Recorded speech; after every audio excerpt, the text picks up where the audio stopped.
YouTube, aujourd'hui on se retrouve en live avec les copains sur Twitch pour que je vous montre une partie de mon book unhaul. Vous allez voir, cette vidéo elle va être en plusieurs parties parce qu'on le fait tout au long de cette semaine en live et du coup je vais assembler les divers morceaux en une même vidéo qui va durer 30 ans, voilà, mais prenez un goûter, prenez une boisson et puis on est parti. Globalement c'est ça.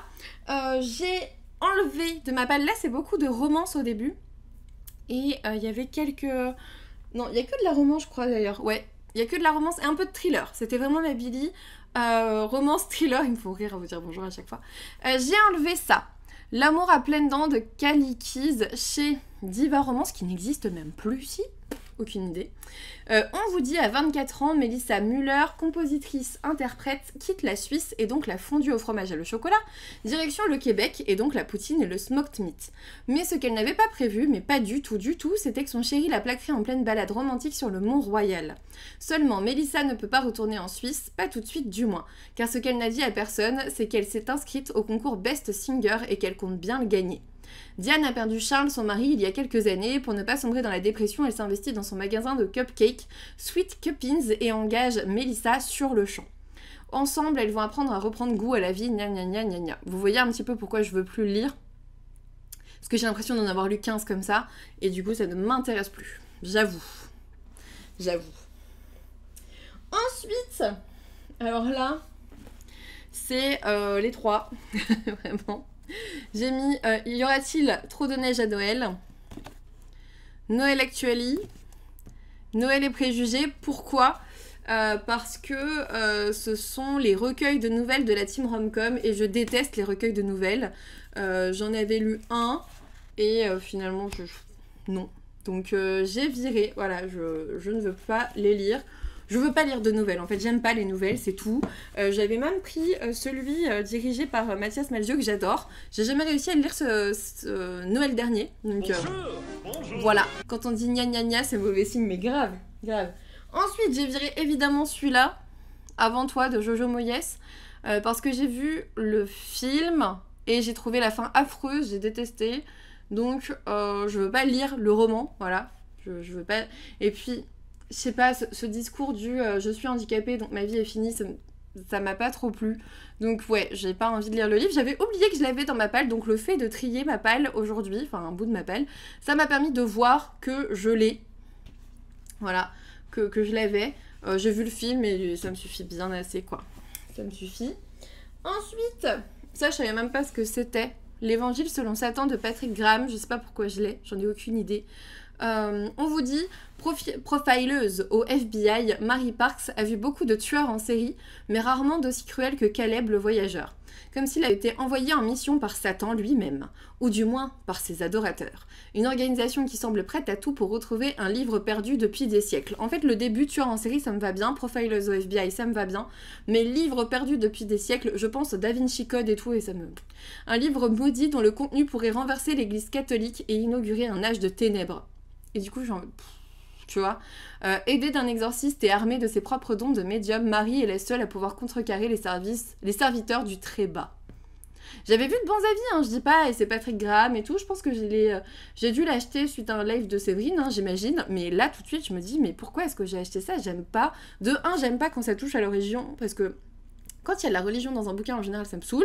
Et de deux, j'ai déjà lu le Da Vinci Code, j'ai pas envie de lire un autre truc sur un livre. Ouais, je sais pas. Non. Voilà. Je sais pas si vous l'avez lu, mais moi, c'est non. Voilà. Ensuite, je ne veux plus lire de Michel Bussy, mais je sais pas pourquoi. J'ai pas détesté. C'est juste que celui-ci m'attire pas du tout. On est avec la disparition d'un enfant, je crois, et comme je me fous totalement des enfants et que pour moi, dans un livre, ils peuvent mourir du moment que les animaux survivent, je vois pas pourquoi je lirais un thriller dans lequel on essaye, enfin on retrouve cet enfant 10 ans après, quoi. Tu vois, juin 2010, Esteban, 10 ans, disparaît dans la plage de Saint-Jean-de-Luz. Personne n'a rien vu. Sur la plage, pardon. Juin 2020, sa mère Maddy a refait sa vie, mais la douleur et l'incompréhension sont toujours là. Étant donné que je suis pas maman en plus, ça ne m'attire pas du tout, tu vois. Voilà. Elle revient en pèlerinage. Au pire, je peux peut-être imaginer comment ça se passe si on me vole un de mes chats, mais c'est vraiment tout. Elle revient en pèlerinage au Pays Basque et sur la même plage reconnaît Esteban, ou son jumeau parfait, Tom, un enfant de 10 ans. Sauf que c'est 10 ans après, tu vois. Maddy quitte tout pour découvrir l'identité de ce garçon et s'installe dans son village à Murol. Je sais que ça va pas le faire. Je sais que ça va pas le faire, du coup. Voilà. Voilà, voilà. Je débarque sur le live sur ça, pauvre enfant. Non mais, dans les livres, j'ai pas dit qu'il fallait les tuer en vrai, moi. Je te parle dans les bouquins. Dans les bouquins, s'il faut choisir entre assassiner l'enfant ou le chien, je prends l'enfant à assassiner, tu vois. Mais c'est vrai, mais dans les bouquins, moi, personnellement, si l'enfant meurt, je vais pas pleurer. Si c'est le chien, le chat ou le cheval ou ce que tu veux, je vais pleurer. C'est tout, c'est ma sensibilité. C'est comme ça, c'est tout. Elle est psychopathe. Ensuite, j'ai enlevé La fille du square. Je me souviens même plus, je vous disais, de Diva Romance. J'ai oublié. Je suis pas affreuse, c'est une fiction. C'est une fiction. C'est pas grave, y a personne qui... Y a aucun parent éploré, c'est une fiction. Ils n'existent pas. Si mes book boyfriend n'existent pas, les enfants morts non plus, hein, ça suffit. Hein. Non mais oh. Abigail a 26 ans, une magnifique chevelure rousse, un passionnant métier de scénariste et une cicatrice. Une fine ligne blanche le long de sa joue droite. Un souvenir de l'accident de voiture qui a transformé sa vie à jamais. Comment être une jeune femme à part entière, vive, enjouée, amoureuse quand on porte sa souffrance sur son visage. Et en gros, elle va rencontrer Erwan qui photographie les plus belles femmes de Paris, nanani, nanana. Ça m'intéresse plus. Ça m'intéresse plus. Ensuite, j'ai enlevé aussi Le doux parfum de l'avenir d'Angélique Féjean qui est chez Délier. Est-ce que ça existe encore? Je ne sais pas. Sarah se retrouve à la croisée des chemins, ce moment excitant et terrifiant où tout est encore possible. Le pire comme le meilleur. Alors qu'elle doit se marier et que tout ne se passe pas comme prévu, le destin lui joue un tour complètement fou en mettant sur sa route son premier amour, celui qui a éveillé ses sens et fait exploser son cœur. Le sort se montre souvent fantasque et cruel, mais parfois on peut essayer de le dompter. Alors, la thématique pourquoi pas, mais c'est le même nom Pupus sur Vinted. Mais pour le coup, c'est un truc que j'ai dans d'autres bouquins, par exemple, enfin, je sais pas, ça m'attire pas là. Actuellement, j'ai plus envie de le lire, tout simplement, j'ai plus envie de le lire. Et au pire, la thématique, c'est pas qu'elle me plaît pas, c'est que j'en ai d'autres qui l'abordent et ça me va très bien. Tu vois, celui-ci, bon, ouais. Ensuite, j'ai aussi viré ça. Nous danserons encore sous la pluie de Valérie Bell. Marie et Damien viennent de fêter leurs 30 ans. Ils s'aiment. Ils ont des projets de mariage et de bébé. Leur amour est solide. Leur avenir, plein de promesses. J'arrive pas à le lire sérieusement, je vous jure. Survient un accident et Damien est frappé d'amnésie. À son réveil, il ne se rappelle plus qui est Marie pour lui. Dès lors, que reste-t-il des promesses de leur amour? La thématique de l'amnésie, pour moi, elle est vue et revue. Depuis, j'en ai lu d'autres, en fait, et du coup, j'aurais dû le lire avant. Là, je peux pas. Voilà, je peux plus. Ensuite, j'ai viré le Fleur Anna et Tu embrasseras mes larmes, qui est un exemplaire dédicacé, mais pas à mon nom. Je l'ai acheté comme ça. Tadam, il n'y a pas mon nom dessus. Voilà. Donc, si ça peut faire plaisir à quelqu'un, bah go, tu vois. Hop, moi je l'ai pas lu. Mais en fait, j'ai lu un Fleur Anna et je l'ai trouvé méga nulos. J'ai pas aimé du tout. Et du coup, j'arrive plus, je suis bloquée. J'en avais acheté 2-3 en même temps.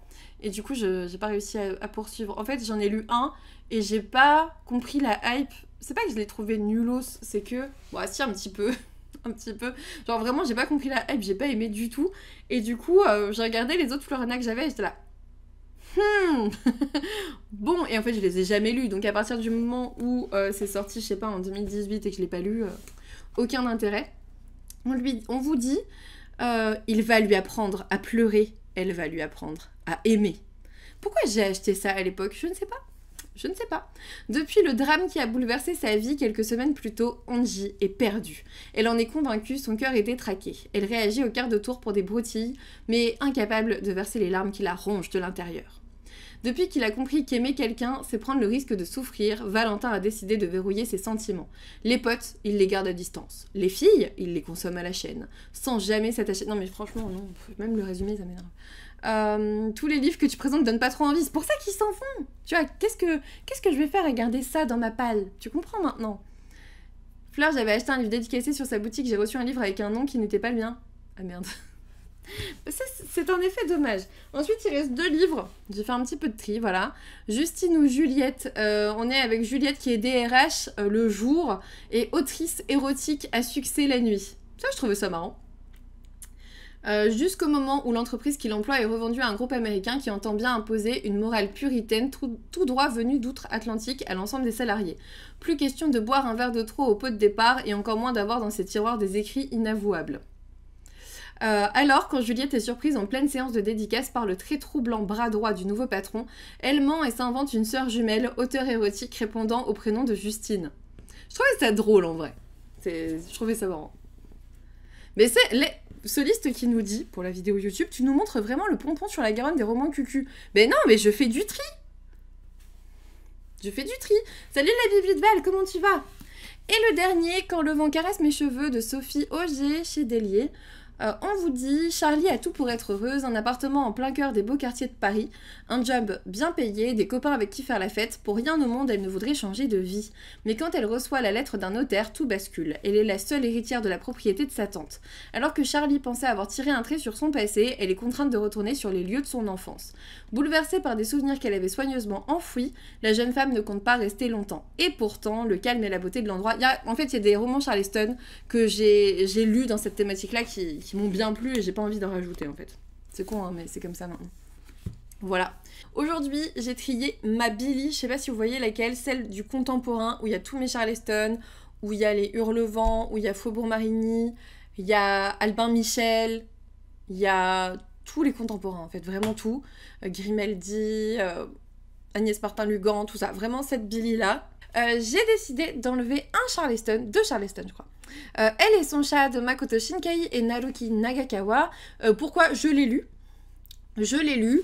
C'était bien, mais j'en garde pas un souvenir incroyable, dans le sens où je me souviens que c'était pas mal, que sur le coup j'avais bien aimé, mais je le relirai jamais. Et vous le savez peut-être, moi quand je ne relis pas, je dégage. Voilà, donc quand je suis sûre de ne pas relire, je le dégage, donc je dégage.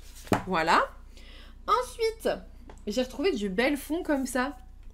Je sais même pas si ça existe encore comme ça, le cercle Belfond. J'en ai aucune idée. J'ai viré La disparue de Noël de Rachel Abbott. Pour le coup, elle et son chat, je sais pas si vous aviez vu parler, tiens. Mais en fait, on suivait justement le chat. On est une espèce de récit choral là. Enfin, c'était pas mal, hein, mais bon.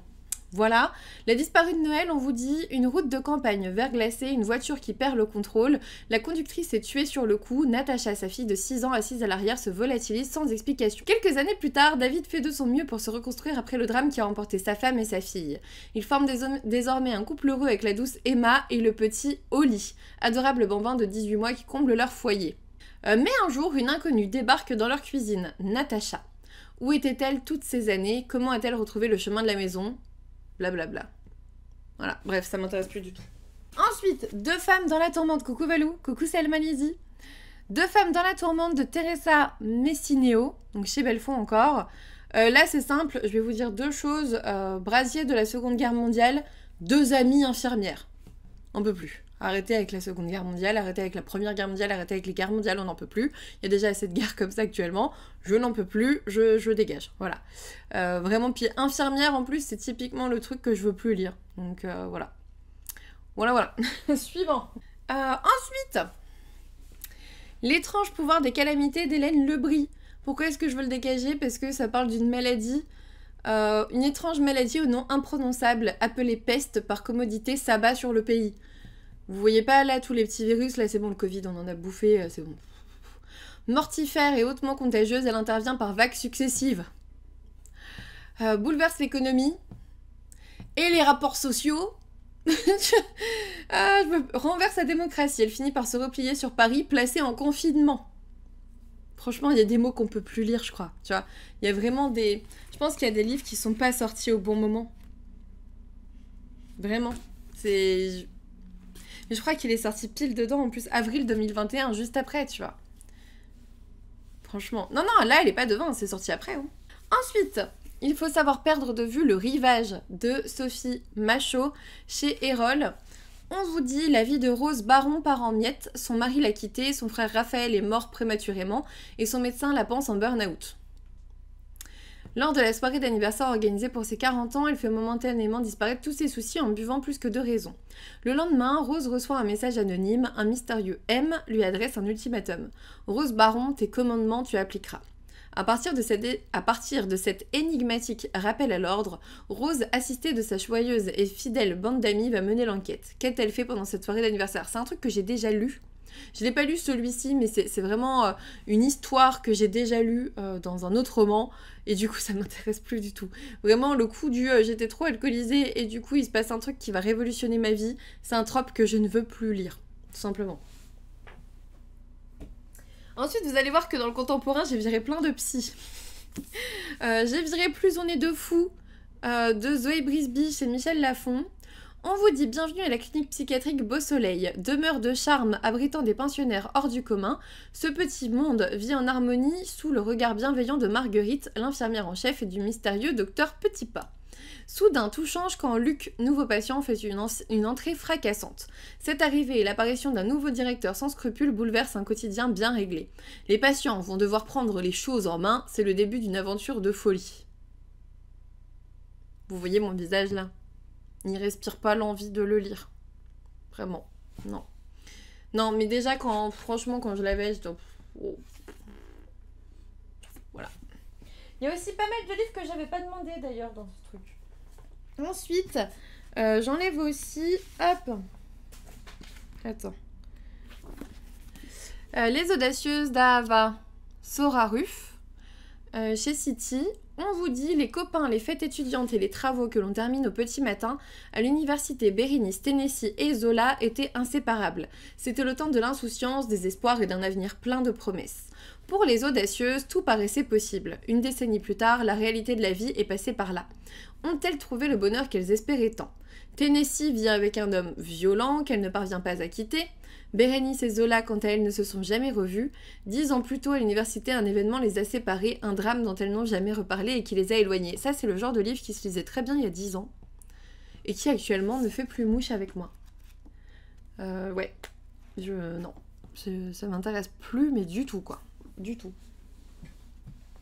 Ensuite, alors, celui-là, je savais même pas que je l'avais. Je sais même pas quelle maison d'édition c'est, j'en ai aucune idée. Il est super lourd, c'est une bricasse. Ça s'appelle La 8e vie. Pour Brilka de Nino Aratishvili. Voilà. Aux éditions Piranha. On vous dit Géorgie 1917. Stasia, la fille d'un chocolatier de génie, rêve d'une carrière de danseuse étoile à Paris lorsque, à tout juste 17 ans, elle s'éprend de Simon Yaki, premier lieutenant de la garde blanche. La révolution qui éclate en octobre contraint les deux amoureux à précipiter leur mariage. Tu as vu, on ne dit rien tellement on est d'accord avec toi. On est d'accord. T'as vu, c'est un quelle porte le truc? Il fait combien de pages? 900 pages. Comment j'ai pu... Pourquoi je l'ai déménagé déjà, tu vois, celui-là? Parce que celui-là, je l'ai depuis longtemps. 2017. Il est tout neuf. C'est moche. Salut, se poser et lire.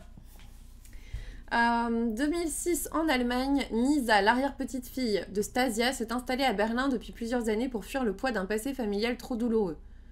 Quand Brilka, sa nièce de 12 ans, profite d'un voyage à l'ouest pour fuguer, c'est à elle de la retrouver pour la ramener au pays. Même là, je m'ennuie, tu vois. À partir du moment où tu t'ennuies en lisant le résumé, il faut l'enlever. Voilà. Ensuite, pareil, on l'a trop vu. Du coup, La pâtissière 2, je peux plus. Vraiment, je sais pas. Franchement, je l'ai eu aussi dans ma pelle. Est-ce que je l'ai enlevé ou pas? En tout cas, je suis sûre que je ne le lirai pas, plus envie. Non, mais c'est ça. La pâtissière de Long Island de Sylvia Lott, pareil, c'est dépassé. C'est fini, ça. C'est fini. Pour l'empêcher de fréquenter l'homme qu'elle aime, le père de Marie décide de l'envoyer aussi loin que possible de leur petit village de Frise orientale, à New York, chez ses deux frères. Avec pour seul bagage son cœur brisé et la recette secrète de son gâteau au fromage blanc, elle débarque à Brooklyn en ce froid mois de novembre 1932, à la fois fascinée et terrifiée par ce qui l'entoure. Elle est bien loin de se douter de l'incroyable destin que lui réserve le nouveau monde. Beaucoup trop d'histoires de pâtissières et de libraires. Mais oui! Mais c'est clair! Franchement, je m'en fous! Alors celui-ci, vous allez peut-être pas être content, mais je veux plus lire de Musso, parce que j'aime pas. Donc, je vire aussi La fille de Brooklyn, de Guillaume Musso. On vous dit, je me souviens très bien de cet instant où nous étions face à la mer, l'horizon scintillait, c'est là qu'Anna m'a demandé « Si j'avais commis le pire, m'aimerais-tu malgré tout ?» Vous auriez répondu quoi, vous? Anna était la femme de ma vie, nous devions nous marier dans 3 semaines. Bien sûr que je l'aimerais quoi qu'elle ait pu faire. Du moins, c'est ce que je croyais, mais elle a fouillé dans son sac d'une main fébrile et m'a tendu une photo. C'est moi qui ai fait ça. Abasourdi, j'ai contemplé son secret et j'ai su que nos vies venaient de basculer pour toujours. Sous le choc, je me suis levée et je suis partie sans un mot. Lorsque je suis revenue, il était trop tard, Anna avait disparu et depuis, je la cherche. Oui, je vais tout mettre sur Vinted ou alors il y en a qui vont finir directement en boîte à livres parce que ça partira pas. Mais voilà. Je suis pas en retard sur Absolu, même si c'est pas ce que je préfère lire, j'arrive pas à lâcher. T'as vu comme c'est ouf? Salut Tangelo, comment tu vas? Du coup, Guillaume Musso, on vire. Voilà. Pas envie. Il est sympa, mais franchement, en fait, j'aime pas Musso. Il y en a un que j'ai bien aimé, c'était Central Park, je crois. Et le reste, j'avais envie d'abandonner chaque livre que j'ai pu lire de lui, donc celui-ci, adios. C'est pas pour moi, je vois son... Vraiment, pour moi, Musso, il a toujours un... Alors, en fait, il essaye de surprendre par un scénario, un scénario qui revient assez vite, tu vois, et enfin, qui revient... Et du coup, à force, je crois que j'ai compris comment il fonctionne et du coup, maintenant, j'ai plus aucune surprise. Ensuite, je ne veux pas lire Allô, le Focus. Bonjour, merci. C'est pas le coup de cœur, hein, mais c'est sympa, ça me rappelle Divergente, Hunger Games et tous ces trucs-là de l'époque. Ok. Oui, pour Absolu, oui. Je vais dire pour Musso, c'est chelou. Carnaval de Ré Célestin. On vous dit, au cœur du sud profond, la Nouvelle-Orléans, construite sur des marécages en dessous du niveau de la mer, a toujours été aux prises avec tornades, inondations et épidémies de toutes sortes. La nature du sol en fait une cité qui s'affaisse, où les morts ne peuvent être enterrés. Alligators, serpents, araignées hantent ces marées. Nombre de menaces ont toujours plané au-dessus de la ville, et pourtant... Lorsqu'en 1919, un tueur en série s'attaque à ses habitants en laissant sur les lieux de ses crimes des cartes de tarot, la panique gagne un peu. On évoque le vaudou, les victimes étant siciliennes, les rivalités ethniques sont exacerbées. Salut Lolo, comment ça va? Franchement, j'ai pas méga envie, tu vois. J'ai plus envie. Je l'aurais bien lu quand je l'ai acheté, j'imagine. Mais pas là. Fini. Finito. Ensuite, celui-ci, je l'ai depuis tellement longtemps. 2017, je te jure. No Home de Yag Yazi, chez Kelman Levy. On vous dit 18e siècle, au plus fort de la traite des esclaves, Effia et Essie naissent de la même mère dans deux villages rivaux du Ghana. La sublime Effia est mariée de force à un Anglais, le capitaine du fort de Cape Coast. Leurs chambres surplombent les cachots où sont enfermés les captifs qui deviendront esclaves une fois l'océan traversé. Bon, on s'en fout. On s'en fout. Voilà. Allez, suivant. Ça, je le vire, c'est un truc que j'ai jamais demandé, hein. C'est un envoi sauvage. Elle me nourrit que comme ça, c'est pas vrai. C'est pas vrai, oui, je peux te le donner, celui-ci, y'a pas de souci. Le sortilège de Stellata de Daniela Raimondi chez Slatkin. On vous dit, l'histoire commence en 1800 à Stellata dans la plaine du Pô, le jour où Giacomo Cassadio tombe amoureux. Peut-on contrôler son destin? Faut-il renoncer à ses rêves? Une saga à l'italienne somptueuse comme un fleuve. T'as vu, elle nourrit plus les chats que toi, mais les chats, ils savent pas se nourrir tout seuls. Non mais... Attends, je te le mets là à côté, tiens. L'image de ton t-shirt, je crois que c'est l'image de ma playlist Pic. C'est vrai? Ça? Ça? Ou un truc qui ressemble peut-être? Peut-être. Ensuite... Je sais même plus ce que c'est ça. Une histoire des abeilles de Majalunde. Je sais pas, les presses de la cité. Ouais, c'est ça. Alors, une saga familiale, un roman écologiste. Bon, Angleterre, 1851. Père dépassé et époux frustré, William a remisé ses rêves de carrière scientifique. Cependant, la découverte de l'apiculture réveille son orgueil déchu. J'aime pas les abeilles en plus, pourquoi j'ai ça, tu vois? Enfin, j'aime bien les abeilles, genre quand elles sont loin de moi, tu vois. Réveille son orgueil déchu pour impressionner son fils et se jure de concevoir une ruche révolutionnaire. Ohio 2007, George, apiculteur bourru, ne se remet pas de la nouvelle. Son unique fils, converti au végétarisme, rêve de devenir écrivain. Qui va donc reprendre les rênes d'une exploitation menacée par l'inquiétante disparition des abeilles? Chine 2098, les insectes ont disparu. Comme tous ses compatriotes, Tao passe ses journées à polliniser la nature à la main.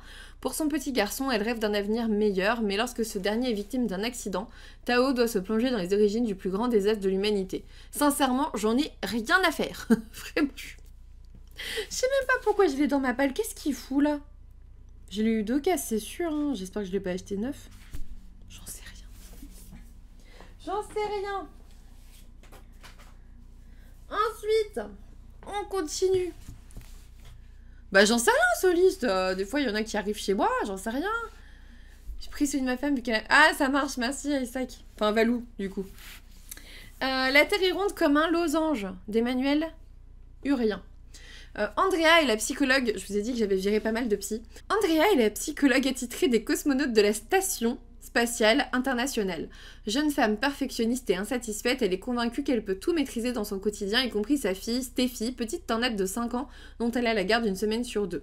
Mais le jour où Alexis emménage dans l'appartement du dessus, cette existence bien ordonnée se trouve soudainement menacée parce que c'est un joueur de contrebasse. Une présence dans la nuit d'Émilie Elgar. Et là, vous vous demandez tous comment j'ai encore ces livres dans ma palle. Je sais. Je sais. Infirmière en soins intensifs. J'ai lu ça, j'ai fait... Non, next. Je te jure, je me suis arrêtée là quand j'ai fait mon tri, là. Infirmière en soins intensifs, je suis... Oh non. Oh, plus d'infirmière, plus de soins intensifs, c'est fini. Hein. Salut Pauline.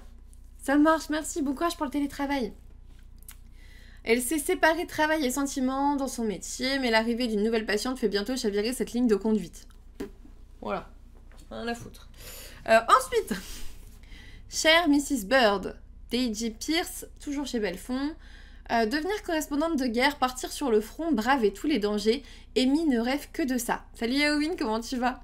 T'en peux plus de l'hôpital? Non mais je te jure, je peux plus. Je peux plus. Ça me ressort? Non, je peux plus. Nos goûts évoluent au fil des années. Ah mais tellement, hein. Mais tellement. Mais pour l'instant, cette jeune assistante de rédaction évolue sur un tout autre champ de bataille, le bureau KGB du Woman's Friend, magazine féminin poussiéreux. Ici, l'ennemi, c'est Mrs. Bird, la rédactrice en chef, plus revêche et insaisissable que toutes les forces de l'Axe réunies. La mission d'Amy est pourtant simple, répondre aux courriers des lectrices. Mais attention, seules les demandes les plus vertueuses se verront offrir une réponse, de préférence expéditive, dans les colonnes du journal. Problèmes amoureux, opinions politiques, questions intimes ou morales finiront impitoyablement leur course dans la corbeille. Un cas de conscience pour Amy alors que le pays sombre sous le Blitz. Comment refuser à ses concitoyennes rester à l'arrière le soutien amical qu'il leur manque? Ouais, non. Voilà. Ah! Faut que je garde ça par contre. Je l'avais lu! Je l'avais commencé! Il y en a plein où j'ai retrouvé comme ça. J'ai retrouvé un marque-page dedans. Et j'étais en mode... Ah, c'est vrai, je l'avais commencé, c'était nul. Pourquoi je les ai gardés si je les ai commencés et que j'ai pas aimé? Elle est belle, hein? C'est mon image sur WhatsApp. Putain, je l'avais perdue. Trop cool. C'est trop bien. C'est trop bien. Faites du tri, c'est important. Ensuite, le plus beau lundi de ma vie tomba un mardi de Camille Andrea. On vous dit Noah D'Amico, 10 ans, s'est donné comme objectif de devenir le premier enfant métis président des États-Unis. 4 secondes et 50 centièmes, voilà le temps dont il dispose pour convaincre chaque personne de son voisinage. Peu, mais suffisant pour un certain Jacob Stern, vieil homme de 75 ans impressionné par ce jeune orateur. Ce qui m'intéressait, c'était la relation entre le papy et le jeune homme, mais du coup, en ce moment, j'ai plus trop envie de lire ce genre de choses, donc voilà. Voilà. Ensuite... Hop. Alors ça, je sais même pas d'où ça vient, vraiment. Je pense que c'est l'autrice qui me l'a envoyé et je la remercie, mais du coup... je m'en souviens pas. Vraiment. Je sais pas. Elle, de Catherine Michou, chez VLB Édition. Je sais même pas si ça existe encore. Ouais. Oui, c'est la purge de la bibliothèque, exactement. Parisienne et célibataire, Ariane est psychiatre. Ouais, si on me l'a envoyé pour ça, je suis sûre. Et c'est pour ça que je l'ai pas lu, voilà, parce que c'est, voilà. Elle est fascinée par 6 de ses patientes, 6 femmes qui semblent n'avoir peur de rien, 6 histoires incroyables. Au moment où elle se sent à l'aube de quelque chose d'important, d'essentiel peut-être, elle décide d'en faire un livre. Raconter ces histoires ne sera pas sans conséquence, car ces récits posent tant de questions, le hasard, le destin, le monde invisible, la vie après la vie, toutes ces interrogations qui habitent l'humain depuis la nuit des temps. Étrangement, elle va voir sa vie bouleversée par une rencontre qu'elle n'attendait pas, qu'elle n'attendait plus.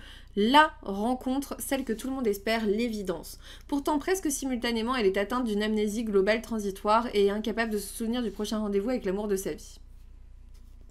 Je suis désolée si l'autrice me suit toujours, du coup. Mais il y en a un aussi qui m'a été envoyé par une abonnée qui était aussi écrivaine et je l'ai commencé et c'est vrai que j'ai pas du tout accroché parce que c'est pas du tout mon type de roman, donc pareil. Coucou Inata. Voilà. Oui, mais tu vas voir. Regarde, celui-ci tu l'as déjà vu, je pense. Paradis perdu d'Éric Emmanuel Schmitt. Je sais pas pourquoi je l'ai dans ma palle. J'en ai aucune idée, je sais même pas qui me l'a donné. Tu me donnes envie de refaire un tour dans mes bibliothèques pour refaire une vague de tri. Mais n'hésitez pas à me dire aussi sur YouTube en commentaire si je vous ai donné envie de trier votre bibliothèque. J'ai bien envie de savoir ça. Franchement. Ça, je me souviens même pas de ce que c'est. Et franchement, j'ai pas envie de relire le résumé. Enfin, de ce que je comprends, il essaye de retracer l'histoire de la vie dans un roman. Voilà, voilà. Ça va super, Inata, merci à toi. Voilà, bon, celui-là, je sais pas si j'ai eu un jour l'envie de le lire. Celui-ci, je l'avais commencé, j'ai retiré un... Ah, comment ça s'appelle? Un marque-page, page 100 à peu près. C'était 1 million de lettres d'espoir de Jodie Ann Bailey, c'est chez Le Duc Pratique. Et on vous dit, à l'âge de 5 ans, Jodie Ann perd sa grand-mère et en éprouve sa première grande peine. Sa mère lui conseille alors d'écrire une lettre à sa grand-mère et lui assure « Coucou Aria !» J'ai adoré Paradis perdu. Ah, désolé. Sa mère lui conseille alors d'écrire une lettre à sa grand-mère et lui assure que le facteur la livrera au ciel. Jodie découvre ainsi le pouvoir réconfortant de l'écriture. Été 2011, devenue une jeune femme, Jodie se sent apaisée, elle a réussi à surmonter les difficultés de son adolescence, mais suite à une morsure de tique, elle contracte une grave maladie, j'imagine la maladie de Lyme, qui va bouleverser sa vie à jamais. Hospitalisée pendant plusieurs mois, elle doit surmonter les hauts et les bas de sa santé et leur impact sur ses proches. Elle doute parfois de parvenir à tenir le cap jusqu'à la guérison. Un choix s'impose à elle, abandonner ou se battre. Elle crée un site web encourageant ceux qui traversent des épreuves petites ou grandes à lui écrire. Elle leur répondra personnellement par une lettre manuscrite. Allez, suivant. Celui-ci, je crois que je l'ai reçu, j'en voulais pas. Il me semble. Un garçon sur le pas de la porte de Anne Tyler. On vous dit Maïssa Mortimer, la petite quarantaine routinière, coule des jours heureux dans un quartier tranquille de Baltimore. En voiture, au travail ou avec sa petite amie, il ne dévie jamais de sa route toute tracée. Jusqu'au jour où il trouve Brink Adams qui l'attend sur le pas de sa porte. Car l'adolescent fugueur en est sûr, Maïssa est son père biologique. Pour l'homme qui aimait ses habitudes, cette seconde chance sonne comme une malédiction. Ensuite... Nickel Boys de Colson Whitehead, j'avais commencé et j'ai pas plus accroché que ça, j'avoue. On vous dit, dans la Floride ségrégationniste des années 1960, le jeune Elwood Curtis prend très à cœur le message de paix de Martin Luther King. Prêt à intégrer l'université pour y faire de brillantes études, il voit s'évanouir ses rêves d'avenir lorsque, à la suite d'une erreur judiciaire, on l'envoie à la Nickel Academy, une maison de correction qui s'engage à faire des délinquants des hommes honnêtes et honorables. Sauf qu'il s'agit en réalité d'un endroit cauchemardesque où les pensionnaires sont soumis aux pires sévices.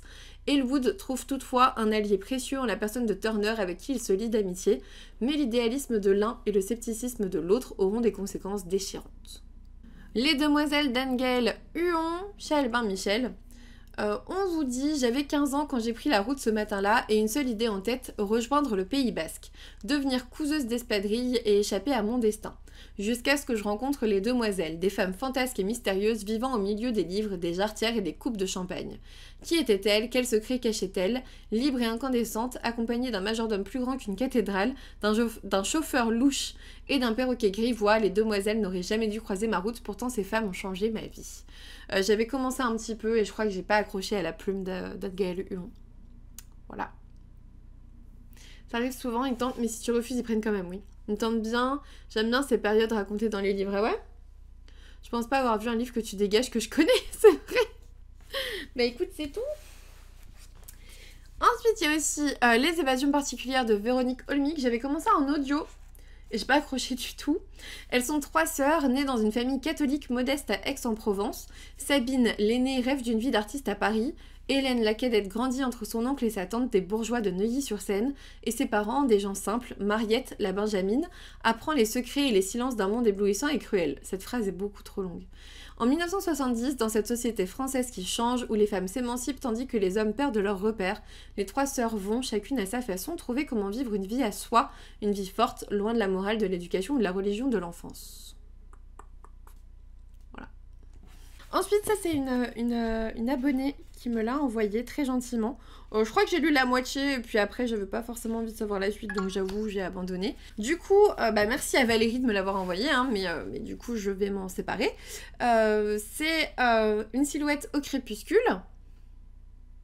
Ouais, franchement, merci Astro. Merci d'être porteur de bonnes nouvelles. Merci beaucoup.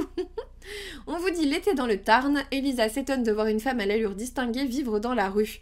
Elle va mener une enquête pour comprendre ce qui a bien pu lui arriver, l'origine de cette déchéance. Ses recherches vont l'amener alors dans un univers surprenant où la peinture et la sorcellerie vont être étroitement mêlées.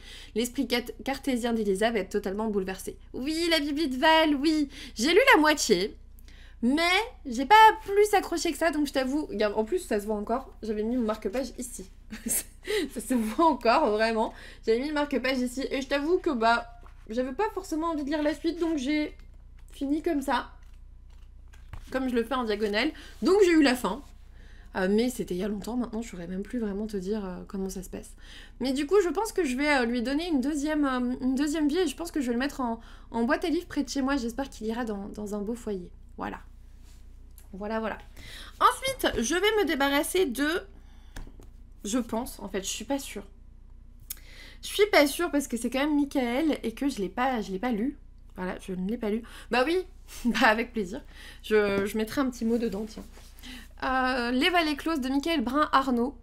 Je l'ai commencé, hein, vraiment, j'ai lu jusqu'à... Attends, j'ai enlevé le marque-page tout à l'heure. J'ai lu 50 pages. J'ai lu 50 pages. Et bah c'est pas que j'ai pas aimé, je sais pas si c'est typiquement un livre que j'ai envie de lire, je sais pas s'il y aura, en fait je m'étais dit sur le coup, ah c'est pas le moment que je le lise, et en fait je suis pas sûre qu'il y ait un moment durant lequel j'aurais envie de le lire. Je ne sais pas, parce que, alors, autant c'était plutôt bien écrit, il y avait rien que la première phrase, l'eau qui ruisselait du toit donnait à Claude, avachi sur son vélo, l'impression que la maison avait du chagrin. Tu vois, ça c'était cool. Et par contre, je me suis arrêtée sur le mot qui commence par V et qui finit par yol. Tu vois, et j'étais en mode, ah, j'ai pas envie de lire ça en fait. J'ai pas envie de lire ça, du coup, je pense que je vais simplement m'en séparer, je vais le revendre. Ouais. De toute façon... Moi, je finis par me dire, je sais pas vous, mais quand je mets un livre en pause pendant des mois et que j'y reviens pas et qu'il ne m'appelle pas et que je me fiche totalement de la suite, je m'en débarrasse. C'est qu'il n'était pas pour moi, en fait. On vous dit, qui peut dire ce qu'il s'est vraiment passé cette nuit où Paul-Marie, employé de mairie bien sous tout rapport, a recueilli chez lui Enzo, jeune adulte atteint de déficience intellectuelle. Dans ce village reculé de Provence où les préjugés sont rois et où l'on condamne toute forme de différence, la vérité importe peu. Et Paul-Marie est contraint de se cacher dans le grenier de Claude, sa mère, pour échapper à la vindicte populaire. C'était pas mal au niveau du résumé, mais j'ai pas accroché. Voilà. Et enfin, je crois que c'est le dernier. C'est le dernier. Là où les arbres rencontrent les étoiles de Glendy Vandera. Alors celui-ci, c'est celui que je vous ai dit, ah mais je l'ai en double. Bah oui, j'avais reçu les épreuves non corrigées et j'ai le livre aussi. Donc bah du coup, je vais mettre les épreuves non corrigées en virant les contacts presse et tout. Mais voilà, je vais virer celui-ci parce que bah, je l'ai en double. C'est quand même con. C'est quand même con. On vous dit, plongez dans ses recherches sur la nidification des oiseaux, Johanna Thiel s'habitue petit à petit à sa routine solitaire dans les forêts de l'Illinois, jusqu'à ce que, dans la chaleur étouffante et humide de l'été, une petite fille farouche apparaisse dans son jardin. Pieds nus et en pyjama, Ursa, je pense, affirme être une extraterrestre venue des étoiles pour assister à 5 merveilles sur Terre. Livrée à elle-même en pleine nature, Jo tente d'en apprendre plus sur l'énigmatique fillette. Mais le mystère ne fait que s'épaissir à mesure que les jours passent. Qui est vraiment cet enfant qui n'est porté disparu nulle part? Merci beaucoup Asuka, merci. Merci beaucoup. Merci beaucoup pour ton 13e mois de sub, j'espère que tu vas bien, coucou à toi. Coucou à toi. Ouais, mais je pense que je vais le proposer, je vais voir si Marie elle le veut pas, parce que comme c'est un Charleston, elle le voudra peut-être. On vous dit d'où lui vient son intelligence surnaturelle et pourquoi sa présence est-elle si apaisante. Alors que les ombres du passé rôdent, Jo, son voisin Gabriel et Ursa, je sais pas, réussiront-ils à attirer les miracles qui leur permettront de surmonter ensemble les épreuves qui les attendent? En vrai, il a l'air très chouette. Il a l'air très chouette. Si vous m'enlevez mes héritages, je vais être infernale, donc c'est pour vous. Laissez-moi une télé avec connexion internet. Donc voilà, celui-ci, c'est le dernier. Voilà pour ce tripel d'aujourd'hui. Mais en tout cas, pour aujourd'hui, c'est fini. Voilà.